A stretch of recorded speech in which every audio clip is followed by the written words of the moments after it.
উত্তর দমদমের শেখ শাহজাহান অর্থাৎ বিধান বিশ্বাস। আপনারা হয়তো শুনছেন, ভাবছেন উত্তর দমদমে কি করে শেখ শাহজাহান আসলো।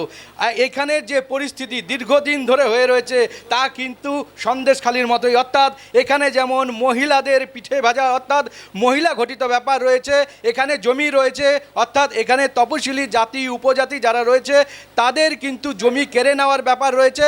এবং এখানে রয়েছে শেখ শাহজাহান অর্থাৎ বিধান বিশ্বাস এবং তার যে সাঙ্গপাঙ্গ শিবু হাজরা অনেকে রয়েছে যারা এখানকার কাউন্সিলর রয়েছেন, তাদের নিয়ে একটি সন্দেশখালির মতো সাম্রাজ্য।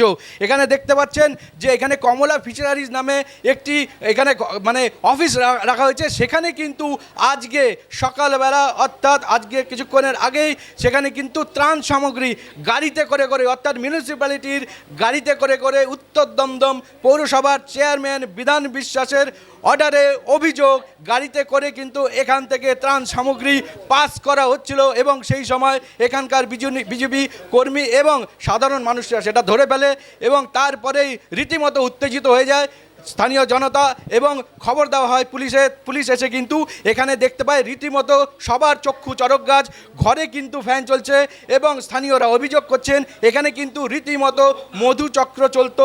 এবং আপনাদের দেখাচ্ছি এখানে বিছানা তুললেই আপনারা দেখতে পারবেন কন্ডম এখানে রয়েছে কিন্তু, এবং মহিলারা এখানে কিন্তু সেটাই বলছেন, অভিযোগ করছেন।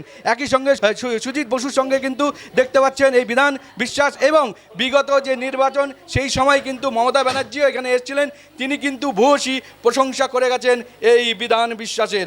এখন পুরোপুরি তল্লাশি অভিযান চলছে। এই যে খাট রয়েছে এই যে এর ভেতরে কি আছে আমরা জানি না, পুলিশকে বলা হয়েছে এখান থেকে আরও কত কত কত কি উদ্ধার হয় সেটা দেখার। তো যাই হোক, আমরা এখানে পুরো তল্লাশির যে ছবি সেটা অবশ্যই আপনাদের কাছে তুলে ধরবো এবং পুলিশ প্রশাসন সবাই কিন্তু তৎপর, এখানকার যারা বিজেপি কর্মী রয়েছে তারা তৎপর। এর কিন্তু বিচার কিন্তু সবাই চান, সেই জন্য এখানকার সাধারণ মানুষ যারা আছেন তারা ক্ষুব্ধ, একই সঙ্গে ক্ষোভে বুঝছে বিজেপি কর্মী সমর্থকেরা।